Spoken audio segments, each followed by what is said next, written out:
Bonjour à tous, bienvenue sur le plateau du grand rendez-vous Europe 1 CNews Les Échos. Bonjour Manuel Bompard. Bonjour. Vous êtes député LFI des Bouches-du-Rhône, coordinateur de la France Insoumise. Avec vous, nous allons bien sûr d'abord évoquer la situation en Iran. Nous parlerons aussi du budget, ce budget 2026 que vous réfutez et contre lequel vous allez vous opposer encore demain avec une nouvelle motion de censure.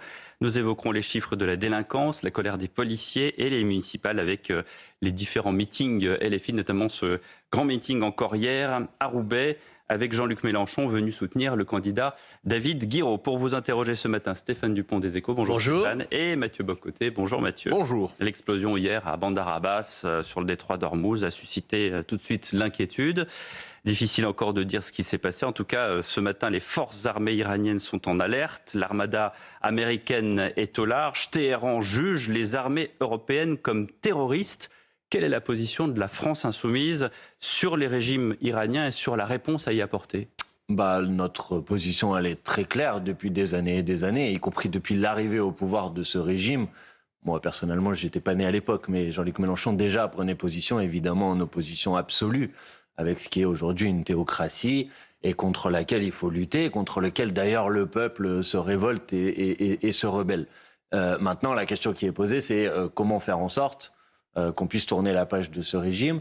Et moi, je fais partie des gens, et la France Insoumise fait partie des organisations politiques qui disent qu'il n'y aurait rien de pire, entre guillemets, qu'une intervention armée étrangère, parce qu'elle ne permettrait pas de régler le problème et la question. D'ailleurs, on voit bien que Donald Trump n'a que faire de la nature du régime iranien et de la situation de la population iranienne. Et ce qu'il cherche à obtenir, c'est un nouvel accord stratégique pour pouvoir accéder aux ressources naturelles et au pétrole en particulier. Mais pour lui, c'est business first, à votre avis ? Évidemment. Bon, c'est pas... je pense que... Il me semble qu'à peu près tout le monde a compris que Donald Trump n'a strictement rien à faire de la... Le point d'interrogation avec ça, c'est que vous dites d'un côté, il faut soutenir le peuple iranien. Oui. De l'autre côté, effectivement, les interventions étrangères, militaires, ont leur bilan depuis 25 ans. Donc, que veut dire soutenir le peuple iranien au-delà de l'appui moral dans les circonstances actuelles ? Vous avez actuelles ? raison. Il y a un entre-deux quand même. C'est pour ça que je vous demande comment le pensez-vous ? Moi, je pense que la France devrait saisir le Conseil de sécurité des Nations Unies. Moi, je pense que s'il y a des négociations, puisqu'il semble dorénavant, en tout cas ces dernières heures, que ce soit la voie diplomatique qui soit explorée, il ne faut certainement pas laisser Donald Trump mener la voie diplomatique. Parce que, si Donald Trump mène la voie diplomatique, c'est pour obtenir un accord sur les ressources. Et pas du tout un accord sur le régime. Et peut-être qu'il pourrait y avoir une autre diplomatie qui consiste à négocier l'organisation d'élections libres pour que le peuple iranien puisse choisir librement son avenir. Mais comment comprenez-vous le déploiement de la flotte américaine là-dedans ? Vous ne voyez pas venir le moment où les Américains décideraient de frapper ? C'est une possibilité, vous avez raison. Alors la question est de savoir, est-ce que c'est une manière de faire pression de la part de Trump, d'un rapport de force, comme il l'a fait sur le Groenland, par exemple, pour ensuite essayer d'obtenir un accord dans lequel Trump gagnerait, je sais quoi, un accord privilégié sur l'accès au pétrole ou des choses comme ça, ou est-ce que ce sont les préparatifs d'une opération militaire ? Mais en tout cas, on ne peut pas laisser Trump à la manœuvre tout seul sur ce sujet. L'ONU, ça existe quand même. Est-ce que vous n'êtes pas un peu naïf là, sur cette option diplomatique ? Le régime des Mollahs, vous le disiez, il est là depuis 1979. Si ces gens-là avaient envie de négocier ou d'organiser des élections, ils l'auraient fait depuis longtemps. Évidemment qu'ils n'ont pas l'intention d'organiser des élections libres. Mais réunir le Conseil de sécurité des Nations Unies, ça ne sert à rien. Ah bon ? Vous avez essayé ? Il y a déjà eu des réunions sur l'Iran, ça n'a jamais débouché sur rien, parce que les Russes ont bloqué comme à chaque fois. Parce que vous pensez qu'une intervention militaire extérieure, ça sert à quelque chose ? C'est pas ce que je vous dis. Pardon, mais je veux dire, c'est les mêmes débats. Est-ce que c'est l'un ou l'autre, ou est-ce que c'est encore le travail de la diplomatie ? Parce que vous conviendrez, Emmanuel Bompard, que dernièrement, les dernières... Comme je reprends les propos de Stéphane, les dernières réunions à l'ONU n'ont pas servi à grand-chose. Il y a beaucoup de bruit pour rien à l'ONU aujourd'hui. Je ne vous ai pas dit il suffira de saisir le Conseil de sécurité de l'ONU pour régler le problème. Je préfère que vous expliquer parce qu'on l'a compris comme ça. Vous l'avez mal compris. On pourrait le faire quand même. Ouais. On pourrait au moins saisir le sujet, faire en sorte qu'il y ait une discussion internationale sur la question. Ensuite, on apporte notre soutien. Il y a des sanctions contre les dignitaires du régime. Enfin, on peut faire un certain nombre de choses sans déclarer la guerre à un pays. L'inscription des gardiens de la Révolution il y a un an, au niveau de l'Union européenne en tant qu'organisation terroriste, c'est une bonne chose ? Mais il y a un an, il y a eu une résolution qui a été soumise au vote à l'Assemblée nationale de soutien au peuple iranien. Nous l'avions votée et dans cette résolution, il y avait cette demande et cette exigence. Donc ça va dans la bonne direction. Ça va dans la bonne direction, mais par exemple, votre collègue Rima Hassan à l'Union européenne s'est opposé à ça. Elle a même pris un amendement contre cette résolution. Écoutez, franchement, regardez, vérifiez l'information que je vous ai donnée. Il y a un an, il y a eu une résolution votée à l'Assemblée nationale. Non, mais là, vous parlez pour LFI.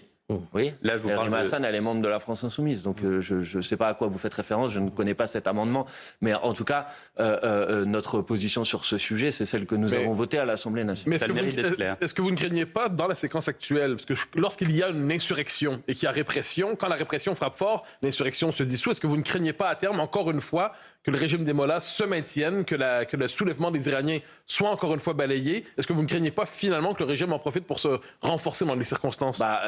Si, bien sûr. Et par ailleurs, mon point de vue, c'est que les opérations extérieures militaires sont aussi très dangereuses parce que, évidemment, elles soudent la population autour, je ne vais pas dire de ses dirigeants, parce qu'en Iran, je pense qu'il y a une telle colère légitime et un tel rejet dans une grande partie de la population iranienne. Mais le risque d'une opération extérieure, c'est aussi celle-là. C'est pourquoi il faut trouver, je ne vous dis pas que c'est facile, je ne vous dis pas que quelqu'un a la baguette magique, mais il faut trouver le chemin qui permet d'appuyer la révolte du peuple iranien, mais pas de la dénaturer par une intervention militaire extérieure. Rappelez-vous l'Irak quand même. Oui, rappelez-vous l'Irak. Rappelez-vous l'Irak. Avec les conséquences qu'il y a eu derrière.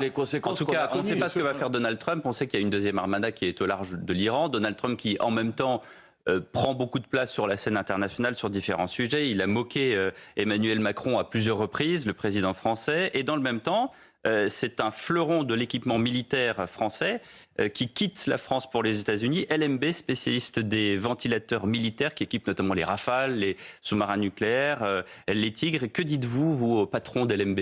D'abord, je dis que c'est une honte que la France laisse et autorise cette opération.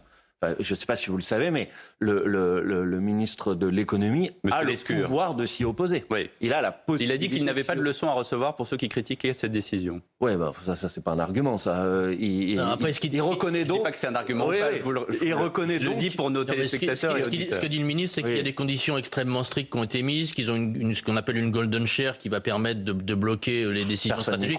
Et la production va rester en Corrèze, si j'ai bien compris. Mais personne n'y croit, puisque les conditions, elles existent aujourd'hui sur le papier, et puis si demain elles ne sont pas respectées. Enfin, vous vous rappelez de General Electric, qui a racheté une partie d'Alstom, et il y avait des conditions très strictes, elles n'ont pas été respectées. En tout cas, la France autorise encore cette semaine la vente, je ne sais pas si vous en avez entendu parler, de ce qu'on appelle Exaion, qui est une filiale d'EDF qui est spécialisée dans le calcul haute performance, et dans la vente, il y a une clause qui dit que EDF s'engage pendant 2 ans à ne pas avoir d'opération de calcul haute performance.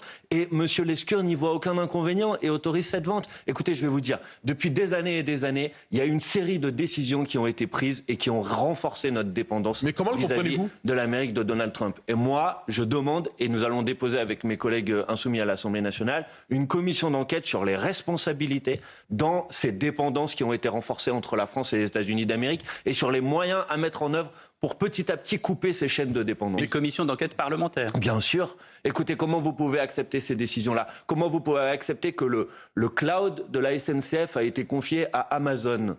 Comment vous pouvez accepter que dans un certain nombre de ministères de l'Éducation nationale, de l'Intérieur, il y a des contrats avec Microsoft qui ont accès à toutes les données de nos ministères? Et donc évidemment, quand Donald Trump ensuite a une politique impérialiste extrêmement brutale, extrêmement violente et menace de s'attaquer au Groenland, qui est quand même un territoire d'un pays allié, eh ben forcément, on se retrouve dans la difficulté parce qu'on est dépendant des États-Unis d'Amérique. Ces gens-là ont une très lourde responsabilité d'avoir renforcé ces dépendances. Et il faut faire la lumière sur les décisions qui ont été prises. Donc vous parlez de la responsabilité, mais comment expliquez-vous ces concessions, ces sacrifices de souveraineté, si je comprends bien votre point de vue? La souveraineté française est sacrifiée. Comment expliquez-vous les raisonnements des dirigeants actuels alors? Ils sont dans une forme d'aveuglement atlantiste. Encore aujourd'hui? Ah bah oui.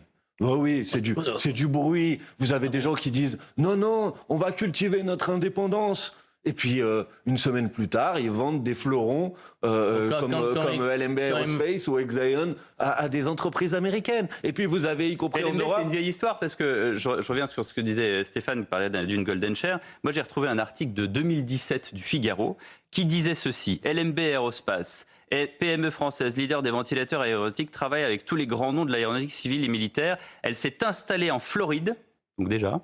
2017, pour se rapprocher de ses clients américains et n'exclut pas de produire sur place. Voilà, on est pratiquement 10 ans après. Mais attendez, c'est une chose de faire des affaires et de vendre à des clients américains. C'est S'installer sur place, ça veut dire on quitte la Corrèze pour aller produire aux États-Unis.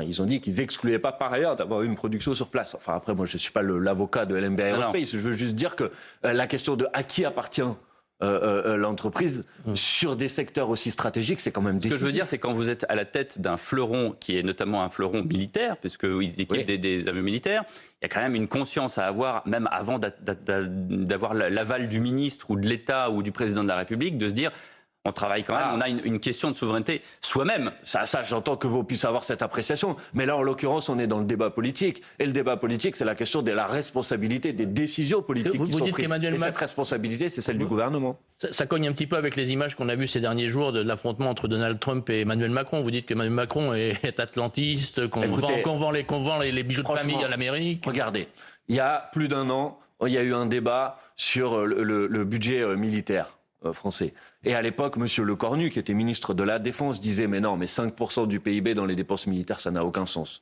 Et M. Lecornu disait ça. Puis, 2 mois plus tard, Trump a dit « Si vous ne mettez pas 5% de votre PIB en dépenses militaires, ça va très mal se passer ».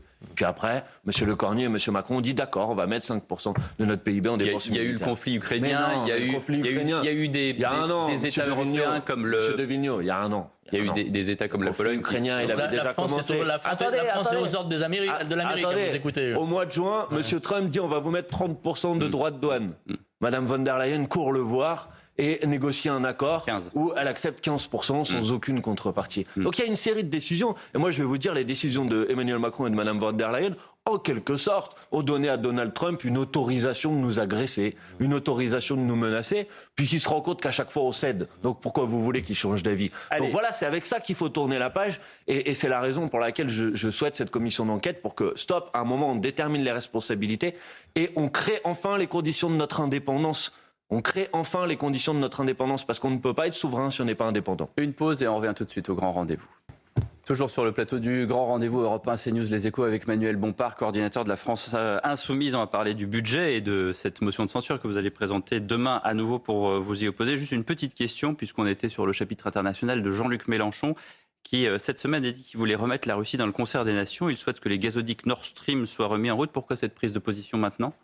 Mais Jean-Luc Mélenchon parle d'abord de la nécessité d'arrêter la guerre entre l'Ukraine et la Russie, et ensuite dresse une perspective à plus long terme, qui est un peu la perspective qui était celle du général de Gaulle. Je ne sais pas si vous vous rappelez, le général de Gaulle disait l'Europe de l'Atlantique à l'Oural. Et il considérait que la Russie devait être un partenaire de cette construction. Alors évidemment, on en est loin aujourd'hui, au vu de la situation en Ukraine.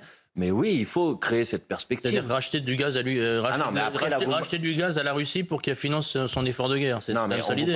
Vous avez entendu ce que j'ai dit ou pas? Oui, j'ai entendu. Après la guerre, on va parler maintenant. Donc quand la guerre n'existera plus. Et sinon, si vous préférez acheter du gaz de schiste américain qui est fait par fracturation hydraulique avec des risques sur l'environnement qui sont énormes, après évidemment que tout ça doit aller avec une lutte contre les dépendances aux énergies fossiles. Mais est-ce que ce n'est pas une prise de position qui est quand même très, j'allais dire, en contre avec les positions européennes qui sont très pro-ukrainiennes et qui ne sont pas du tout en concurrence avec un dialogue avec Vladimir Poutine? Non, mais on parle de 2 temporalités différentes. Et la première des temporalités, c'est créer les conditions pour arrêter la guerre. Pour arrêter la guerre, il faut des garanties de sécurité mutuelle. Il faut que cette discussion aille jusqu'à son terme. Et on a besoin le plus rapidement possible que cette guerre s'arrête. Mais ensuite, nous, notre position, elle n'est pas alignée sur la position européenne. J'en ai fait la démonstration sur les États-Unis. Et d'ailleurs, ça sera un des grands enjeux de la prochaine élection présidentielle. Quelle position sur la scène internationale? Nous, on défend un principe d'indépendance et de non-alignement. Je vois bien qu'Emmanuel Macron est totalement aligné sur les États-Unis. Et je veux quand même dire que si Jordan Bardella était élu président de la République, il ferait de la France sans doute le 51e État des États-Unis de Donald Trump. Donc, qu'est-ce qui vous fait dire ça? Ses positions sur le sujet. Il a salué l'arrivée au pouvoir de Donald Trump. Donc vous voyez à quel point ce serait extrêmement dangereux qu'une telle personne soit à la tête du pays. Mais permettez-moi de vous ramener à la question ukrainienne un instant. Donc là, en ce moment, il y a des discussions pour en arriver à quelque chose comme une paix, le début d'un accord de paix en Ukraine. Est-ce que vous croyez que dans les prochaines semaines, les prochains mois, nous arriverons à cet accord de paix, ou croyez-vous que nous sommes dans une guerre longue encore? Non, moi, d'abord, je souhaite qu'elle puisse s'arrêter le plus rapidement possible. On le souhaite tous, mais croyez-vous que nous y sommes à peu près? Et M. Bocoté, vous reconnaîtriez vous reconnaîtrez que depuis le déclenchement du conflit, nous avons toujours dit la solution, ce sera une solution par un accord de paix, par la diplomatie et pas une solution militaire. On s'en sortira pas par une solution militaire. Ceux qui, au début, ont considéré ou ont fait croire qu'on allait infliger une défaite militaire à la Russie et les repousser en dehors des frontières de l'Ukraine se sont trompés. On en est là aujourd'hui. Dans les discussions en ce moment, il y a l'idée d'une forme de concession territoriale. Ah, voilà. Donc, mais ça fait partie de votre horizon mental, c'est-à-dire vous acceptez l'idée, je ne le condamne pas, je pose la question. Oui, allez, vous considérez qu'il serait légitime de retracer la carte, la frontière entre la Russie et l'Ukraine? Moi, j'ai dit depuis le début, et à l'époque, quand j'avais ouvert cette perspective, on avait dit que les Insoumis, vous étiez pro-russe, parce que dès que vous dites quelque chose de différent, on vous dit que vous êtes pro-russe. Moi, j'avais dit quelque chose de très simple, j'avais dit pas de concession territoriale sans consultation des populations. Et j'observe d'ailleurs qu'aujourd'hui... On a dit ça à Marine Le Pen aussi. Oui, mais c'est ce qui s'est passé en Crimée. Il y avait eu un référendum bidon. Et je ne propose pas un référendum bidon, monsieur. Je propose que, dans les conditions de l'accord de paix, il y ait des consultations des populations. Parce qu'on ne change pas les territoires comme ça sans consultation des populations.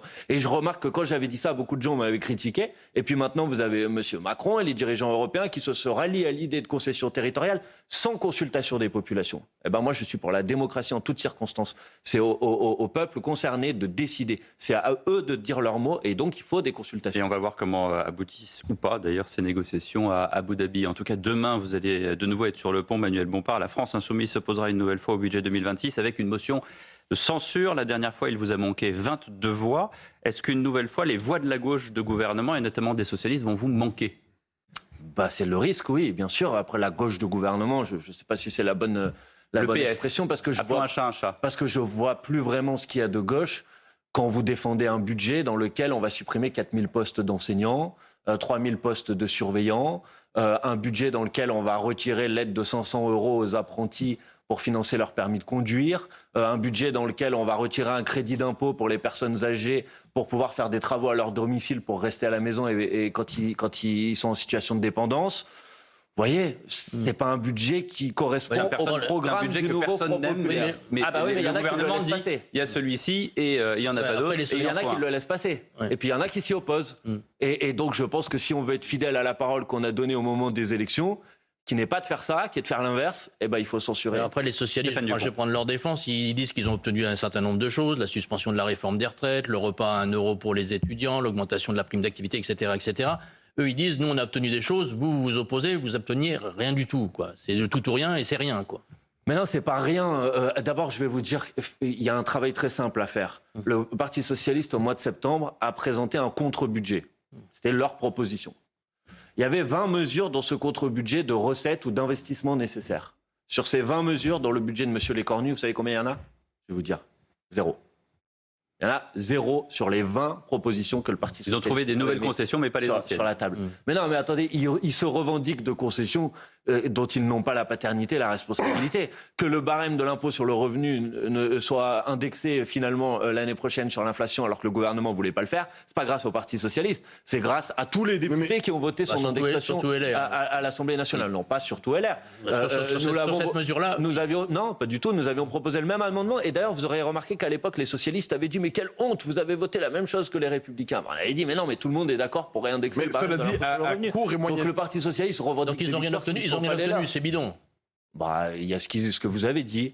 Je crois le repas à 1 € qui avait été voté il y a 1 an à l'Assemblée nationale par une majorité de députés et qui coûte à peu près 50 à 60 millions. Mais en donnant ça, le gouvernement fait 150 à 200 millions d'économies sur le budget de la vie étudiante. Il y a une augmentation de dépenses, il y a d'autres choses. Il n'y a pas que ça. Depuis ça, je reçois des mails des Crous qui disent on va être embêtés parce qu'il y a eu cette annonce, mais on n'a pas les budgets nécessaires pour la financer. Donc, ce qu'ils ont obtenu, c'est de l'embrouille. À court ou moyen terme, imaginons que la censure fonctionne. C'est pas prévu, mais imaginons que la censure fonctionne. Il y a des municipales dans quelques semaines. On est à peu près un an de présidentielle. Vous souhaitez néanmoins quelque chose comme une dissolution dans les prochains... Voilà, la séquence temporelle. Si la censure fonctionne, évidemment, il faut un retour aux urnes. J'entends bien, mais avec les municipales devant nous, avec les présidentielles dans 1 an, c'est une séquence qui serait pensable selon vous? Moi, je pense que, et c'est la position qu'on défend depuis plusieurs mois, c'est que dans l'hypothèse où ce gouvernement tombe, c'est l'élection présidentielle qu'il faut avancer. C'est l'élection présidentielle qu'il faut avancer. Écoutez, franchement... Est-ce que les Français sont prêts pour ça? Écoutez, regardez... Les sondages disent le contraire, que les Français, ils veulent plutôt de la stabilité, ils veulent qu'on respecte les Français, ils veulent pas ce budget. Hein. Oui, d'accord. Et non, ils veulent pas de la... Enfin, je sais pas s'ils veulent de la stabilité, parce que ce mot, il veut Qu'est-ce tout que ça rien veut dire, la stabilité? Voilà. Mais par contre, sur la question de la censure du gouvernement, je crois avoir lu quelques sondages il y a quelques jours qui disaient qu'ils étaient plutôt majoritairement en faveur de cette censure. Bref, écoutez, la question, c'est que quand vous avez Madame Montchalin, Monsieur Lecornu qui disent, bon, en fait, tous les grands débats politiques, on les a mis de côté dans ce budget, parce que ça sera le cadre de l'élection présidentielle. Est-ce que vous pensez vraiment qu'on peut attendre 1 an? Est-ce que vous pensez que la France a 1 an à perdre? Vu ce qu'on a discuté avant sur la situation internationale, permettez-moi de retourner à la question. Vous de croyez que le président de la République risque de démissionner dans les prochaines semaines? Ah non, j'ai bien compris qu'il ne voulait pas démissionner. Donc la France va attendre 1 an, quelles que soient vos préférences. Ouais, d'accord, mais moi, vous me demandez ma position à moi. Donc ma position, c'est qu'on n'a pas 1 an à perdre et que le président de la République, déjà, il y a plusieurs mois, aurait dû en tenir compte. Mais sachant que cette année va avoir lieu, à quoi pensez-vous que ça va ressembler?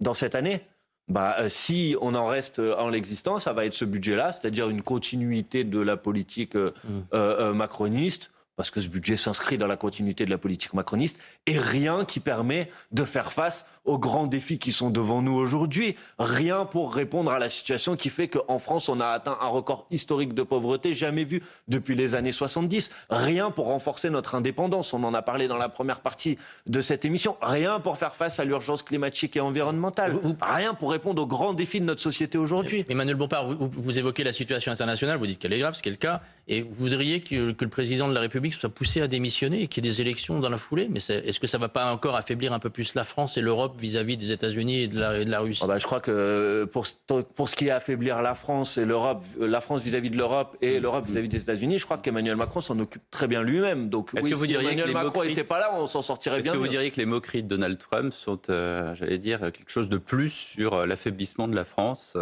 Oui, évidemment, mais on ne va pas refaire le débat de la première partie, mais non, mais c'est pas le débat de la première partie, c'est l'image de la France. Un truc anecdotique comme les lunettes de soleil, par exemple, qu'est-ce que vous en pensez, vous? Non, mais ça, si j'ai bien compris, c'est pour cacher. Enfin, je sais pas, moi, je ne veux pas rentrer là-dedans, mais ce que je veux vous dire, c'est que Donc vous lui pardonnez les lunettes? Non, mais j'ai rien à lui pardonner, mais le fait que Trump puisse parler comme ça au président de la République française, par exemple, c'est le fait et le résultat d'une série de décisions qui ont été prises de longue date dans notre pays. Antérieur à la présidence actuelle. Donc il l'a bien cherché. Emmanuel Macron y a largement participé. Non, il l'a pas bien cherché parce que moi, j'accepte pas, même si je suis en désaccord avec lui, qu'on critique le président de mon pays dans ces termes-là. Mais c'est juste que quand on répond pas et quand on réagit pas à des agressions et à des menaces, après, il faut pas s'étonner que ça continue. Une pause et on revient au grand rendez-vous. À tout de suite. Retour sur le plateau du grand rendez-vous Europe 1, CNews, Les Échos avec Manuel Bompard, député LFI des Bouches-du-Rhône et coordinateur de la France Insoumise. Hier, des policiers en colère dans toute la France, 45 000 manifestants, manque de moyens, manque de reconnaissance. Vous êtes allé marcher avec eux? Non. Non, je vais pas, je réponds pas aux appels à la manifestation du syndicat de police Alliance. Ah, c'est que Alliance, en fait. C'est Alliance qui avait appelé ces manifestations. Ça aurait été un autre syndicat, vous serez allé? Ça dépend des revendications. S'il s'agit de manifester pour demander à ce qu'il y ait davantage de moyens pour rénover nos commissariats qui sont dans un état délabré, je partage cette revendication. On manque de moyens s'il s'agit, oui, bien sûr. On manque d'effectifs aussi dans la police? Parce que c'est une de leurs revendications. Oui, bien sûr, mais attendez, qu'est-ce que vous leur reprochez à Alliance? Après, si vous voulez, on viendra moyens, plus de policiers, très polémique d'Alliance, mais si vous m'interrogez sur mes positions, oui, bien sûr qu'on manque de moyens dans nos commissariats qui sont dans un état absolument scandaleux. On manque d'effectifs, notamment parce que sous la responsabilité, parce que j'entends beaucoup de choses, de M. Sarkozy, quand il a été président de la République, on a eu une politique qui s'appelait la RGPD et que ça s'est traduit par le fait qu'on a supprimé des milliers de postes de police dans la police nationale. Et donc oui, bien sûr qu'on manque d'effectifs. Donc s'il s'agit de dire ça, pas de problème, je suis favorable. Mais dans les revendications de Alliance, qui s'était exprimée notamment en prenant position une fois devant l'Assemblée nationale en disant le problème de la police, c'est la justice, c'est-à-dire en attaquant de manière frontale l'institution judiciaire, et qui s'est exprimée ces dernières années par des prises de position extrêmement graves de soutien et de solidarité avec leurs collègues qui étaient pointés du doigt pour des manques flagrants de respect de la déontologie, il n'est pas question que je manifeste à leur côté. Mais est-ce qu'il n'y a pas, au-delà du fait que ce soit Alliance, lorsque des policiers eux-mêmes manifestent aujourd'hui, est-ce que ça ne témoigne pas d'une forme de déliquescence du lien social lorsque les policiers eux-mêmes, finalement, renoncent à leur fonction régalienne classique en disant « nous sommes aussi parmi les manifestants, parmi les protestataires » Mais les policiers ont le droit de manifester. Ils ont tout à fait le droit, mais normalement, ils ne sont pas attendus symboliquement dans ce rôle. Ah bah oui, mais c'est la situation du pays qui fait qu'il y a beaucoup de gens mécontents. Et puisqu'on parlait du budget tout à l'heure, vous voyez bien que les policiers manifestent, vous voyez bien que les enseignants sont pas contents, on va supprimer des postes. Et donc ce budget, il répond pas du tout aux besoins du pays dans le développement. Ces dernières années, Manuel, les budgets ont plutôt fait la part belle. Les peu d'augmentation qu'il y a eu, c'était pour le régalien, pour la police, pour l'armée. On repartait de tellement loin à cause des politiques. Il y a quand même eu des choses qui ont été faites, vous le reconnaissez. Il y a eu un peu d'investissement dans la police et dans la justice. En tout cas, on a recruté plus de effectifs. Un peu d'investissement dans la police et dans la justice. Le problème, c'est que ça s'est fait au détriment d'autres moyens et que c'est largement insuffisant. Par exemple, dans la justice, si vous regardez les effectifs de probation, ce qu'on appelle le SPIP, on est très en deçà des effectifs de la moyenne des pays de l'Union européenne. Or, tout le monde sait qu'aujourd'hui, si vous voulez lutter contre la récidive, il faut du travail de ces effectifs de probation. Donc là, par exemple, ça a été complètement mis de côté en termes d'investissement. Par exemple, dans la justice, la protection judiciaire de la jeunesse, qui est décisif. On parle des problèmes des mineurs, etc. La protection judiciaire de la jeunesse, elle a été ravagée par les coupes budgétaires. Donc, c'est pas parce que vous regardez en global des budgets qui ont légèrement augmenté par rapport à avant que vous avez répondu aux besoins et aux exigences d'investissement indispensables si on veut améliorer la situation de la police, de la justice dans notre pays. Qu'est-ce que vous pensez du gouvernement qui songe à reprendre une idée de la droite républicaine et de mettre en place une présomption de légitime défense? C'est totalement scandaleux. Pourquoi? D'abord parce que qu'est-ce qui permettrait de justifier que les policiers auraient un droit différent de n'importe quel citoyen? C'est-à-dire que quand ils commettraient un acte qui est un acte contraire à la déontologie, on considérerait que par nature, par définition, en quelque sorte, ils étaient dans leur bon droit d'utiliser leur arme à feu. Non, l'utilisation des armes, c'est encadré, réglementé par la loi, et il n'y a pas une présomption qui dit vous avez utilisé votre arme à feu, donc c'était légitime de l'utiliser. Et vous voyez bien dans le contexte dans lequel on est, dans le contexte dans lequel il y a eu ces dernières semaines encore un jeune homme, par exemple à Paris, qui est mort après une intervention de la police, et dans lequel s'il y avait une présomption de légitime défense, en quelque sorte on considérait que la police était dans son bon droit. Et quand on voit le contexte international de ce qui se passe avec l'ICE aux États-Unis d'Amérique, si c'est ça le modèle de la police que vous voulez en France, c'est pas le mien. Sans aller jusqu'aux États-Unis, est-ce que derrière ça, nonobstant cette proposition, est-ce qu'il n'y a pas le constat d'une société de plus en plus violente avec le narcotrafic, avec une violence qui s'intensifie dans les rues, avec le narcotrafic en fait qui des comportements quasiment terroristes dans sa manière de s'imposer dans les villes, dans la violence qu'il impose aux populations qui lui sont soumises. Est-ce que cette proposition, quoi qu'on en pense, n'est pas une réponse à un contexte plus large? Attendez, d'abord, est-ce que la société est plus violente aujourd'hui qu'avant?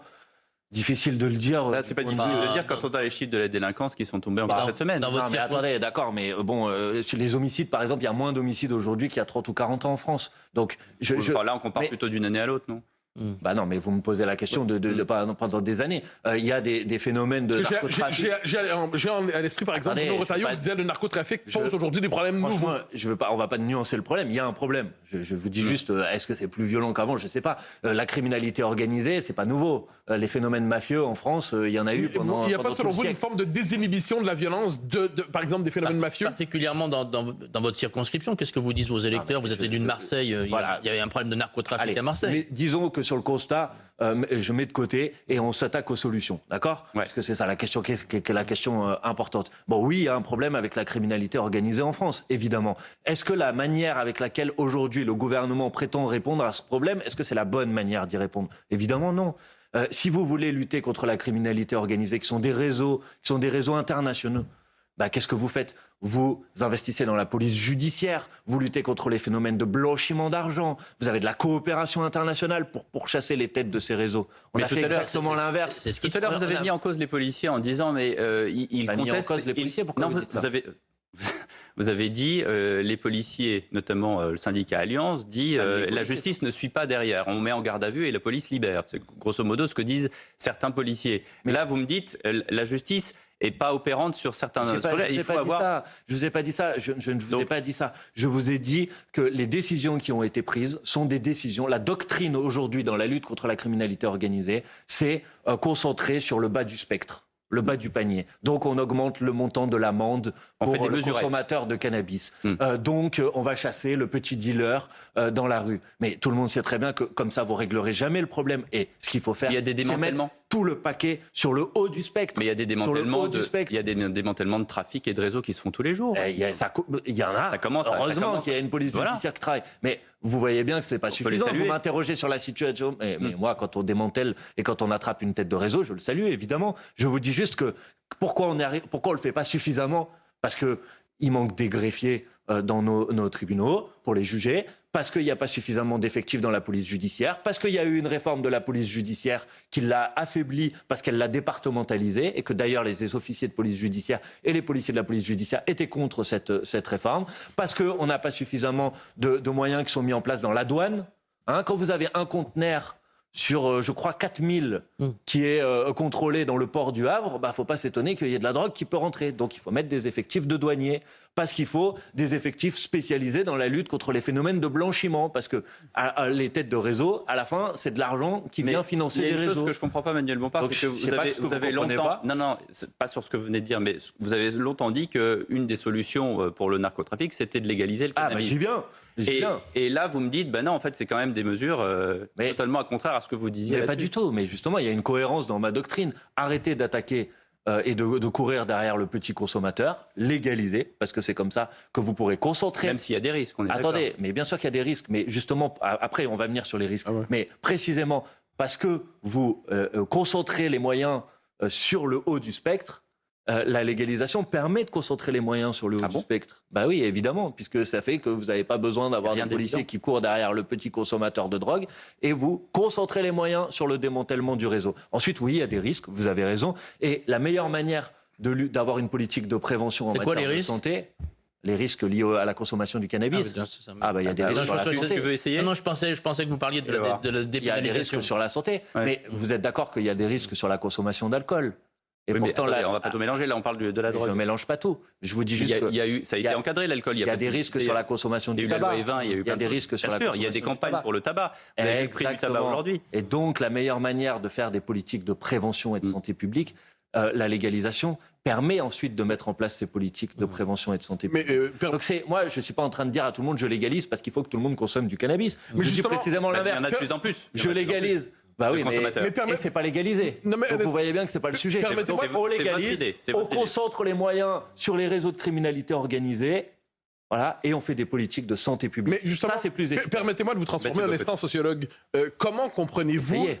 malheureusement, on le ressent en commun, comment comprenez-vous cette espèce de consommation croissante, non seulement du cannabis, mais des autres drogues? Est-ce que ça témoigne pas par ailleurs d'une forme de bris de société, une société qui ne se consomme plus à froid et où finalement la régulation pharmaceutique des émotions par la drogue et ainsi de suite prend une place croissante? Est-ce que c'est pas un vrai problème, au-delà même de la politique? Bon, c'est évidemment une société qui va mal et on ne peut pas se concentrer que sur la question du cannabis. Vous regardez la consommation de médicaments. Parce que je sais que la répression suffit-elle d'avoir un problème aussi fort? Il y a un problème de souffrance psychologique en France c'est pas seulement en France, mais en France particulièrement, et qui monte en puissance malheureusement ces dernières années. Et donc pareil, si vous voulez qu'on parle de cette question, c'est une question importante. Mais elle est Vous avez fondamentale, je raison. crois. Bien au-delà de la répression. Ah, bah alors très bien. Alors on sera peut-être d'accord. Mais alors, faut pas voter un budget de la sécurité sociale dans lequel on va faire encore des économies sur nos dépenses de santé. Parce que s'il y a bien un parent pauvre, Les dépenses, elles augmentent, les dépenses de santé, monsieur Attendez. Bompard, elles augmentent les Alors, dépenses. je vais y venir parce que c'est pas vrai.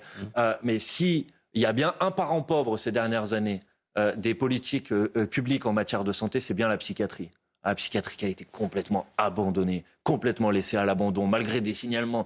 Chaque année, vous avez des mobilisations dans le secteur de la psychiatrie. Donc, si vous voulez lutter contre ce problème, parce que si vous pensez que c'est ça le point de départ, je suis content que vous disiez ça, parce que c'est bien la preuve qu'il y a d'abord des causes Attendez, sociales. c'est pas le cannabis qui va résoudre les problèmes de psychiatrie, on est d'accord? Pardon ? C'est pas le cannabis qui va résoudre les problèmes de Mais psychiatrie. on est je d'accord. pense que personne n'a dit ça. D'accord, Mais d'accord. Monsieur Bocoté, je reprends son argumentation, disait que peut-être que cette augmentation de la consommation exprime une souffrance Oui, qui bien sûr. existe dans la société. Et donc je dis qu'il faut lutter contre cette souffrance. Et lutter contre cette souffrance, c'est la prendre en charge. Maintenant, excusez-moi de vous le dire, non, ce n'est pas vrai. Même les socialistes se vantent d'avoir obtenu plus Mais d'augmentation j'espère que vous avez supplémentaire. compris qu'il ne faut pas croire les Non, socialistes. j'ai bien compris. Pour vous, Parce c'était que pas si des vous gens. les croyez, vous allez avoir un problème. Allez. Donc il ne faut pas les croire. Donc le budget de la sécurité sociale qui est passé avec les voix des socialistes, vous avez raison, c'est un budget catastrophique pour la santé. Manuel Bompard, invité du Grand Rendez-vous. Dans un instant, on parle des municipales. À tout de suite. Dernière partie du Grand Rendez-vous Europe 1 CNews, les échos avec Manuel Bompard, coordinateur de la France Insoumise et aussi député LFI des Bouches-du-Rhône. La campagne des municipales, c'est parti, notamment dans votre ville de Marseille. Hier, un grand meeting à Roubaix avec Jean-Luc Mélenchon, venu soutenir David Guiraud. Vous y étiez ? Non. J'étais pas au meeting. Et vous étiez en tout cas au meeting de Paris. Plus de 1500 personnes. Puis j'étais au meeting de Paris en soutien à la liste conduite par Sophia Chikirou vendredi et à Grenoble jeudi. Donc oui, bien sûr, je participe de ces meetings. C'est une élection qui va avoir lieu le 15 et le 22 mars prochain, très importante. Et je profite, avant que vous posiez votre question, pour rappeler à tous les gens qui nous écoutent qu'il reste que quelques jours pour s'inscrire sur les listes électorales pour pouvoir voter le 15 et le 22 mars. C'est jusqu'au 4 février si on veut le faire en ligne et jusqu'au 6 février si on veut le faire en mairie.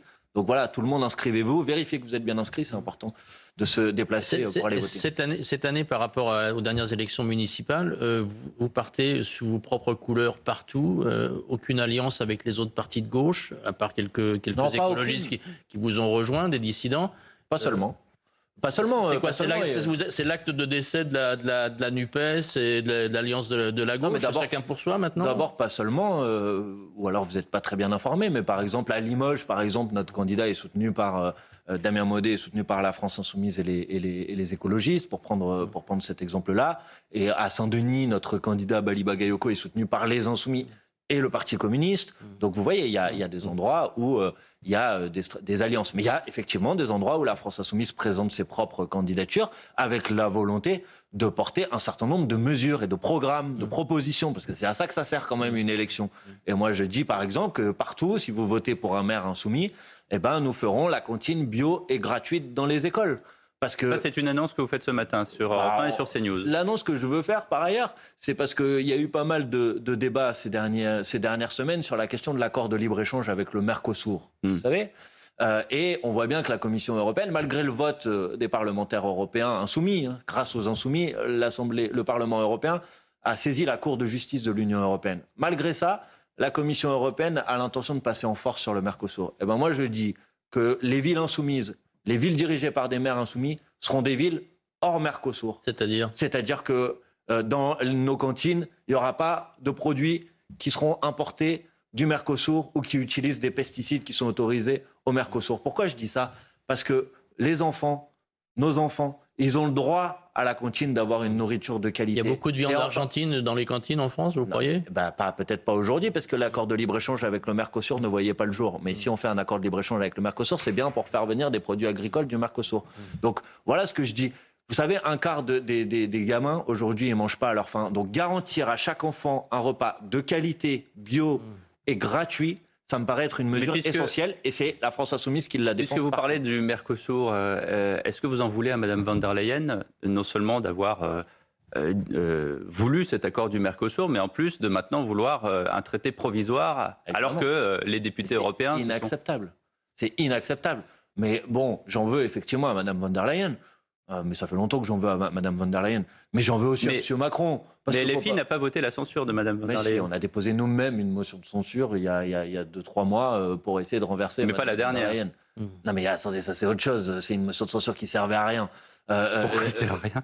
Mais elle servait à rien parce que à partir du moment où le parti de M. Bellamy, etc., ne la vote pas, c'est eux qui sont... Vous inquiétez pas, on lui a posé la question la semaine dernière. Nous, on a déposé une motion de censure. D'accord ? On a déposé une motion de censure pour les renverser. Malheureusement, elle n'a pas été votée puisque le parti de M. Bellamy, les socialistes, les écologistes ne l'ont pas votée. Donc il n'y a aucune censure de Mme von der Leyen qui marche ? Pour l'instant, malheureusement. Moi, je souhaiterais qu'elle soit renversée, Mme von der Leyen. J'ai pas de questions sur ça. Mais attention, c'est un peu facile de dire que c'est Mme von der Leyen qui est responsable. Parce que si le Mercosur nous est imposé aussi aujourd'hui, c'est quand même parce que le président de la République, Emmanuel Macron, pendant des mois et des mois, n'a cessé de dire que c'était un bon accord, que les négociations avançaient dans le bon sens, et il s'est réveillé une semaine avant la signature parce qu'il s'est rendu compte que personne n'en voulait, pour dire que finalement il était contre. Mais est-ce que c'est pas franchement, il l'a signe bien d'une accompagné. forme de dérive fédérale de l'Europe ? Si la France considère que c'est contre son intérêt vital et qu'on peut lui imposer néanmoins, dans les faits, la France a perdu sa souveraineté dans le cadre européen.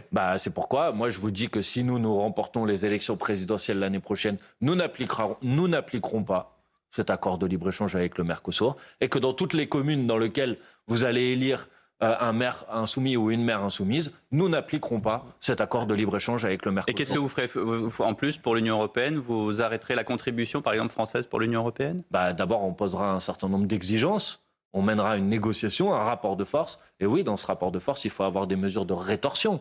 C'est-à-dire que vous ne pouvez pas accepter qu'on vous impose des choses tout en continuant à être contributeur net. Donc là-dessus, vous êtes d'accord avec le RN? Non, moi je ne suis pas d'accord avec le RN. Le RN propose la même chose.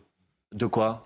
Justement, d'arrêter la contribution française à l'Union européenne. Ah bon, peut-être, mais... vous avez le droit d'être d'accord. Vous avez même voté des motions de censure en même temps. C'est peut-être eux qui sont d'accord avec nous, mais franchement, c'est pas le sujet. La question qui nous est posée, c'est de savoir si oui ou non, c'est légitime que l'Union européenne puisse imposer au peuple français, par exemple sur le Mercosur, alors qu'il y a une large majorité du peuple français qui est opposé, que l'ensemble des députés à l'initiative de la France insoumise dans sa niche parlementaire au mois de novembre ont voté une résolution disant on refuse la ratification de cet accord de libre-échange avec le Mercosur, que même le Parlement européen a saisi la Cour de justice de l'Union européenne, ce qui normalement suspend la mise en œuvre de cet accord, et que vous avez une Commission européenne qui dit si, on va quand même l'appliquer. C'est inacceptable. Personne ne peut être d'accord avec ça. Peut-être que le RN a dit qu'il n'est pas d'accord, mais personne ne peut être d'accord avec ça. Manuel Bompard, revenons sur les municipales. Vous parliez du meeting auquel vous avez assisté à Paris vendredi soir. Lors de ce meeting, vous avez dit voter Grégoire, Emmanuel Grégoire, le candidat socialiste, c'est voter Dati. Je vais vous expliquer pourquoi j'ai dit ça. J'ai dit ça pour une raison très simple, c'est que M. Grégoire dit au deuxième tour de l'élection municipale, il n'est pas question de s'allier avec la France insoumise.